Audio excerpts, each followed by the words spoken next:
तो नमस्कार, मैं पंडित वजेश चंद पाठक मनोकामना ज्योतिष चैनल पर नया नया अपडेट आपको प्रस्तुत करते रहता हूं। सर्वप्रथम सभी श्रोताओं को इस स्नेह, इस आत्मीयता के लिए जो इतना आप शेयर, लाइक, सब्सक्राइब कर रहे हैं, सबको बहुत बहुत मेरी तरफ से धन्यवाद और सबको वंदन, नमन, अभिनंदन। मित्रों, एक से एक टॉपिक लेकर मैं आता हूं आज आपके सम्मुख।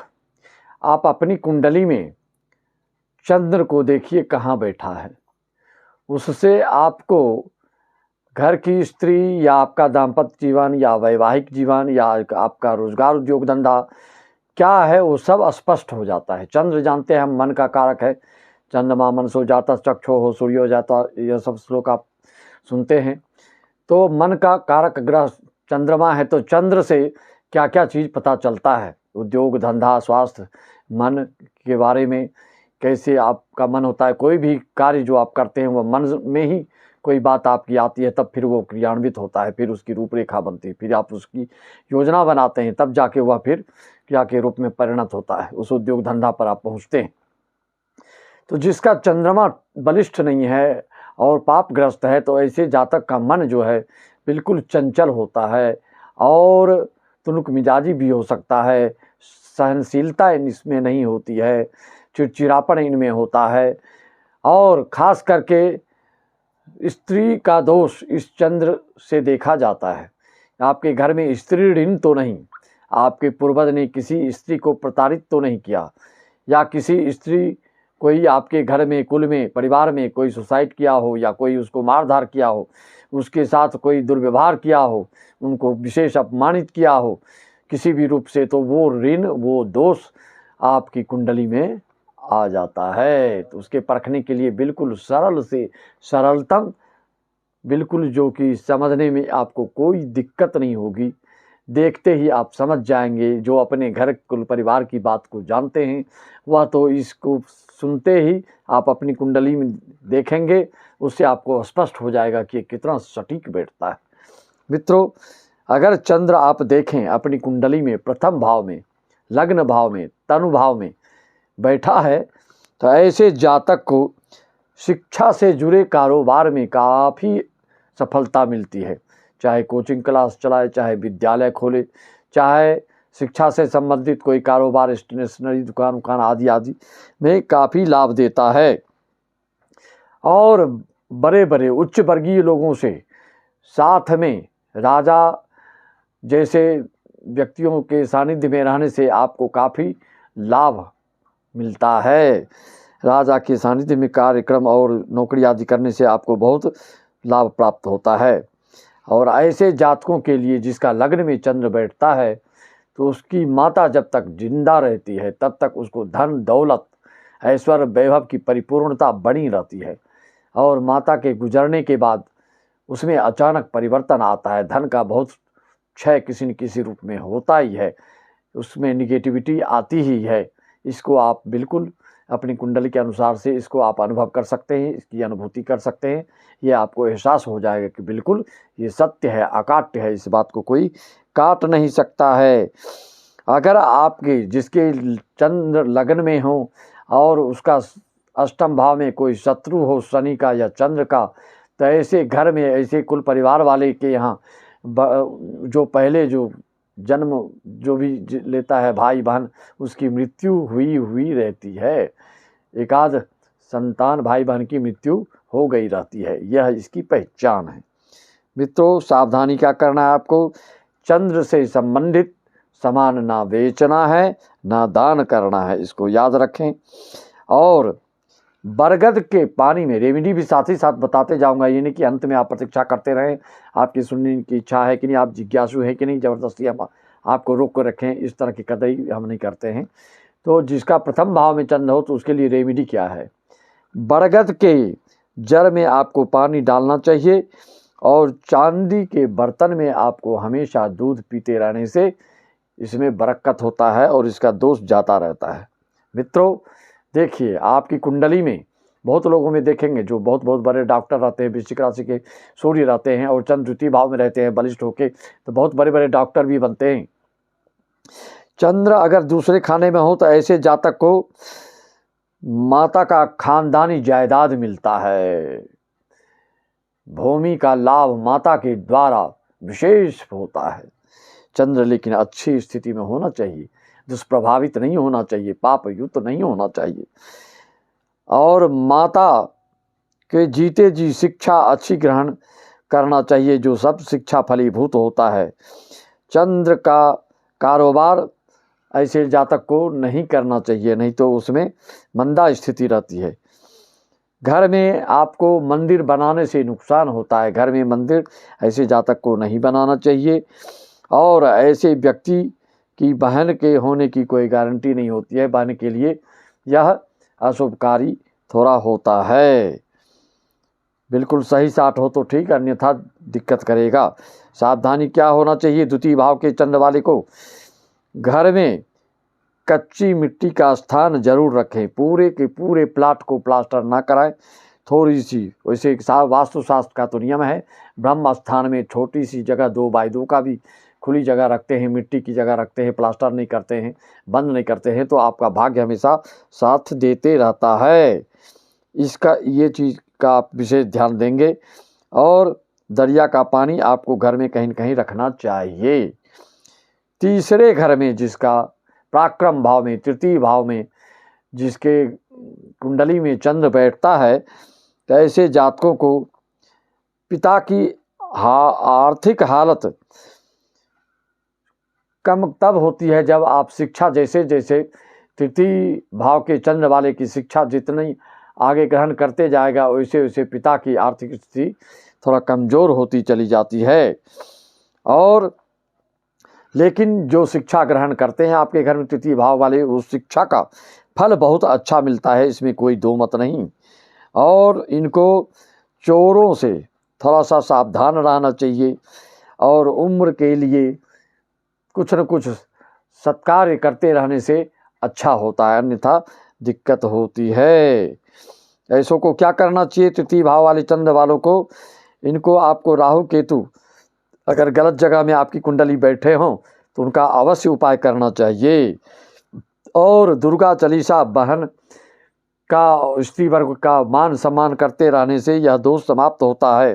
कन्या भोज आदि का आप उत्तम व्यवस्था हर नवरात्रि में करें तो आपको शुभ फल मिलता है। मित्रों, अगर चंद्र आपके चौथे भाव में बैठे हैं, यह चंद्र का कारक ग्रह है, आप जानते हैं, पढ़ाई के लिए कहीं न कहीं से किसी न किसी तरह से आपको सहायता कहीं से मिलती रहेगी। माता के लिए यह, माता की आप जितनी सेवा करेंगे उतने ही भाग्य में चार चांद लगेगा।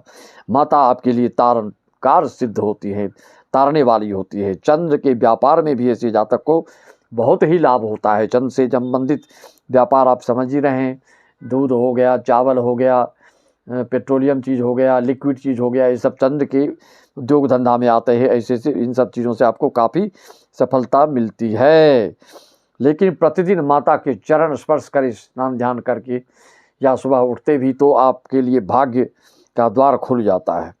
अगर पाँचवें स्थान में आपका चंद्रमा बैठा हो तो ध्यान दीजिएगा, शिक्षा में अड़चनें आती हैं। तो ऐसे में आपको कुएं का पानी घर में कहीं न कहीं अच्छी तरह से सुरक्षित जगह में रखना चाहिए। और सरकारी कामों से, सरकारी ठेकेदारी आदि में आपको विशेष लाभ मिलता है। बच्चों की परवरिश और धर्म पर विश्वास करते रहने से आपकी ज़्यादा सफलता मिलती है। चंद्र अगर षष्ठम भाव में बैठे, शत्रु भाव में, ऋण भाव में बैठे, तो ऐसे जातक को हमेशा दूसरों के ऊपर निर्भर रहना पड़ता है। और ग्रहों की अगर अनुकूलता है तो शुभ रहेगा, अन्यथा दिक्कत होगी आपको। जो महंगी चीज़ें हैं, आपके घर की चीज़ें, वो मिट्टी के भाव में बिकने की संभावना रहती है। चाहे वो घर, ज़मीन, जायदाद आदि जो भी चीज़ हो, ऐसे लोगों के मूल्यवान चीज़ों को सस्ते में बेच देने का योग बनता है। इसलिए इस तरह की चीज़ों का, इसका दोष आपको दूर करना चाहिए। मित्रों, आपको जिसका षष्ठम भाव में चंद्र होता है, उसको रात में दूध जहर समान होता है आपके लिए। वो पेट में, शरीर में दुष्प्रभाव डालने वाला होता है। तो सिर्फ दिन में ही ऐसे जातक को दूध पीना चाहिए। सातवें भाव में अगर आपका चंद्रमा है तो आपको घर में स्त्री ऋण माना जाता है। घर में कोई आपके पूर्वज लोग स्त्री को बहुत दुख पहुँचाए होंगे या स्त्रियां किसी न किसी रूप से बहुत दुखी रही होंगी, और ऐसे जातक को ज्योतिष विद्या पर पूरा भरोसा होता है, ज्योतिष विद्या में रुचि लेने वाला होता है, काव्य शक्ति से भी ये सक्षम, काव्य शक्ति से परिपूर्णता इनमें पाई जाती है, और आपके ऊपर महालक्ष्मी का वरदान होता है, धनवान होते हैं, लक्ष्मीवान होते हैं। यह विशेष कृपा आपकी लक्ष्मी की होती है, लेकिन दोष स्त्री ऋण का आता है। अगर आपका चंद्रमा 8वें भाव में बैठा हो तो आपके घर के पानी बिल्कुल अमृत जैसा होगा, और लेकिन घर में खुदाई करने पर बोर में पानी निकले या निकलने की संभावना बिल्कुल नहीं होती है। अगर निकलेगा तो अच्छा पानी होगा। पढ़ाई होगी तो पूरी होगी, अन्यथा पुत्र को पढ़ने से रोकते रहेंगे आप। या भी ऐसा भी हो सकता है कि आपके पुत्र पढ़ाई करने के लिए तरसता रहता हो, किसी न किसी चीज़ के लिए, पारिवारिक चीज़ के लिए वह तरसता है, बेचैन रहता है, व्यथित रहता है। सावधानी क्या है? घर में चांदी की चीज़ें को रखें और माता का आशीर्वाद प्रदान करते रहें तो आपके लिए यह शुभ फल देना शुरू कर देगा। प्रायः ऐसा जातक माता को मान सम्मान जितना देना चाहिए नहीं दे पाते हैं, इसलिए उनको ज़्यादा झेलना पड़ता है। 9वें में भाग्य भाव में अगर आपके चंद्रमा बैठे हैं तो यह आपको बहुत शुभ फल देता है। पढ़ाई का पूरा ऐसे जातक को लाभ मिलता है। जितनी पढ़ाई करेगा उतना उच्च पद ये प्राप्त करने वाला होता है, और ऐसा व्यक्ति दानशील होता है, धार्मिक होता है, दाता होता है, और दूसरों की रक्षा के लिए भी कदम उठाते रहता है। सावधानी में क्या करना है आपको? धर्म कर्म पर ऐसे जातक जितना विश्वास रखे उतना ही आपके लिए शुभ प्रद होता है, और उतनी ही आपकी तरक्की होती है। अगर धर्म से दूर होते हैं आप, धर्म से ताल्लुकात नहीं रखते हैं, धार्मिक कुछ स्नान ध्यान और दैनंदिनी में धार्मिक चीज़ों को नहीं लाते हैं, तो फिर आपकी ज़िंदगी में भूचाल आ सकता है। इसको कोई टाल नहीं सकता। इसलिए आप कोई न कोई धार्मिकता का कार्य करते रहें। भगवान की विनती और प्रार्थना पाठ आदि करने से शुभ फल मिलेगा। 10वें घर में जिसका चंद्र होता है उसके में भी स्त्री ऋण का दोष आता है, और आपके लिए दवाई का कार्य बहुत लाभदायी सिद्ध होता है। मेडिकल पढ़ाई आपके घर में कोई है तो मेडिकल लाइन से लाभ कर सकते हैं। मेडिकल स्टोर उससे बहुत लाभ कमाने वाले होते हैं, और मेडिकल की पढ़ाई के विद्यार्थी लाइफ में है तो मेडिकल पढ़ाई करें तो आपको ज़्यादा शुभ फल मिलता है। और आपको ऐसे जातक को जिसके 10वें भाव में चंद्र होता है उसको विधवा स्त्री से सावधान रहना पड़ता है, अन्यथा बहुत दिक्कत होती है। और ज़मीन का पानी घर में रखना चाहिए तो शुभ फल मिलता है। 11वें में अगर आपका चंद्र बैठा हो तो आपके लिए कार्य कुशलता अच्छी होती है, धनवान होता है, और आपका साहस बढ़ा चढ़ा रहता है। और ऐसे आदमी को दूध का दान देने से शुभ फल मिलता है। और बरसाती नाला आदि जो है वह आपके लिए शुभ फल नहीं देता है। अगर आसपास हो तो इस चीज़ का ध्यान रखें। और 12वें भाव में जिसका चंद्र बैठता है तो ऐसे जातकों के लिए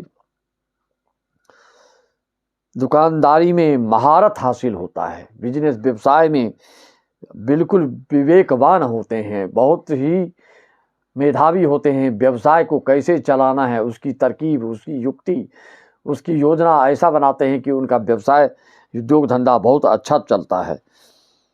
और वर्षा का जल आपको घर में रखने से बहुत शुभ फल मिलता है।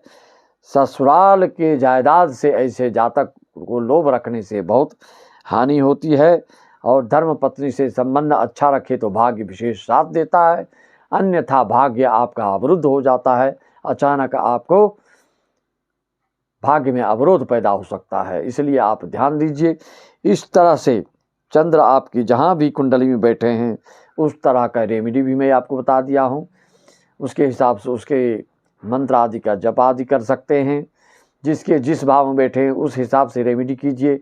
वैसे चंद्र दूषित हो, अंशहीन हो, तो आपको इसका उपाय भोले बाबा के हर सोमवार को जलाभिषेक बहुत शुभ फल देने वाला होता है।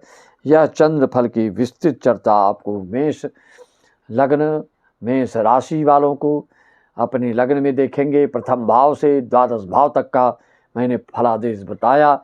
इसी तरह की विशेष जानकारी, रहस्यमयी जानकारी आप सदा चाहते हैं तो और हमारे चैनल पर पहली बार आए हैं तो सब्सक्राइब कर लें। हर एक ग्रह के बारे में इस तरह से आपको वीडियो आपके तक पहुंचते रहेगा। इसके लिए बेल आइकन भी दबाएंगे तो नोटिफिकेशन आप तक तुरंत पहुंच जाया करेगा। मित्रों, आप अपनी कुंडली से आप प्रेडिक्शन करवाना चाहते हैं और सारी जानकारियां प्राप्त करना चाहते हैं अपनी कुंडलियों से, हमसे संपर्क साध करके मात्र 501 में सारी जानकारियां आप प्राप्त कर सकते हैं। कौन सा ग्रह गोचर आपको क्या फल देने जा रहा है, अगले साल की जानकारी प्राप्त करने के लिए आप हमारे मनोकामना ज्योतिष चैनल पर अपनी राशि का सर्च मार करके संपूर्ण जानकारी प्राप्त कर सकते हैं। या तो एक ग्रह के बारे में पता है, उसमें नवग्रहों का फलादेश और 2025 का वार्षिक राशिफल क्या होगा सभी राशियों को दे दिया गया है। उसका उपाय, उसका रेमेडी, उसके जो भी विशेषता है सभी राशियों की बता दी गई है। मासिक राशिफल इस तरह से आपको मैं प्रस्तुत करते रहता हूँ। सब मैं इस वाणी के साथ अपने आप वाणी को विराम देता हूँ। सबको राम राम, जय श्याम, ओम नमः शिवाय, हरिओम तत्सत, जय मित्रों। और आपको स्त्री ऋण देखना है तो कुंडली में सिर्फ मांगलिक योग से ही स्त्री ऋण का पता नहीं चलता है, चंद्र से ही पता नहीं चलता है। आप अपने शुक्र ग्रह को देखें कि कुंडली में किस नक्षत्र में है। जिसकी कुंडली में अश्वनी, मघा, मूल में शुक्र बैठता है तो उसके घर में स्त्रियों से ज़्यादा टकराव निर्मित होता है, तलाक जैसी स्थितियां निर्मित होती हैं, पत्नी से बनाव नहीं होता है, या बहन बुआ बेटी से भी दिक्कत होता है। अगर अश्लेषा, ज्येष्ठा, रेवती या 6 गंड मूल में अगर आपका शुक्र बैठा है इस नक्षत्र में तो आपको इसकी शांति विशेष रूप से करना चाहिए, जिससे कि आपके वैवाहिक जीवन, दाम्पत्य जीवन, स्त्री ऋण से मुक्ति पाने का ये रामबाण नुस्खा है।